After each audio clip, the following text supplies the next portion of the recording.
Good morning.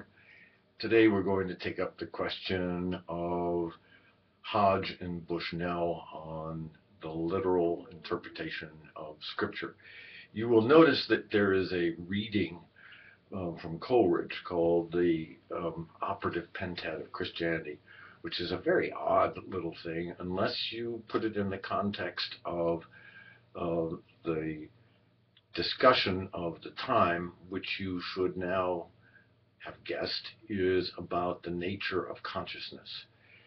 So you remember Descartes saying, I think, therefore I am, or if you don't remember it, you know it now. So I think, therefore I am. But the work of the idealists suggested, well, I think could only be possible if there was a ground from which the thinking came. So I think because I am, and I am because God is a way of saying, look, there is an original unity. The prothesis is the word, which we cannot grasp because we find ourselves in a world of differentiation. But the differentiation presupposes a unity, and that unity is brought forth in the imaginative act of preaching. That's what Coleridge says. Bushnell says much the same thing, that in the Bible, what we encounter is a series of metaphors that lead us more deeply into the living imaginative power of the Word. And it excites our own imaginations, that is, our way of discerning spiritual truths, not empirical truths, but spiritual truths within which we live. For example, we love the people who are closest to us. It's not something that you can see empirically, but it's something within which you house yourself, something within which you commit yourself, something within which you orient yourself.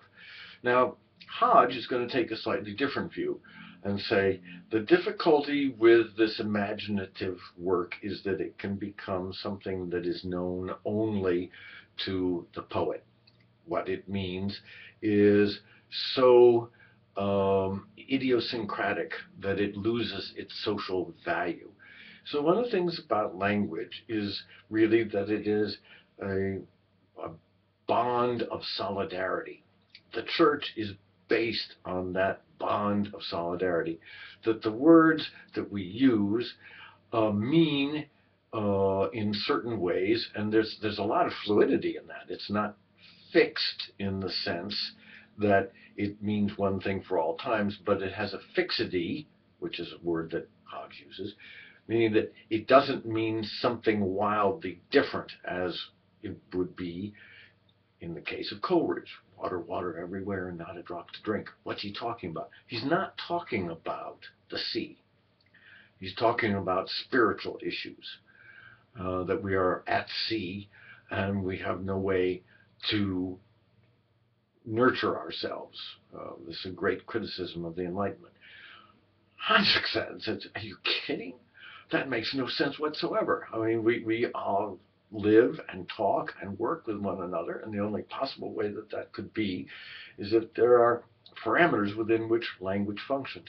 So when he talks about the literal truth of Scripture, he means that we can sit down and get some sense of what is meant, and we can look and discover within the context of what's written what the authors had in mind, and they become bearers of the divine intent in a way that Coleridge would not recognize. Coleridge would say that the divine intent is born out in the creativity of the imaginative reading of Scripture.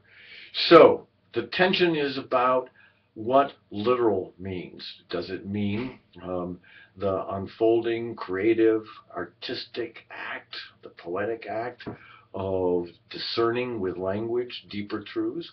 Or does it mean a bond of social solidarity within which we orient ourselves and find our way?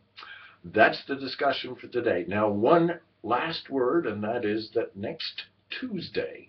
I will devote the entire period of the lecture to a review session so that you will be primed for the exam the following week. Okay, have a good day.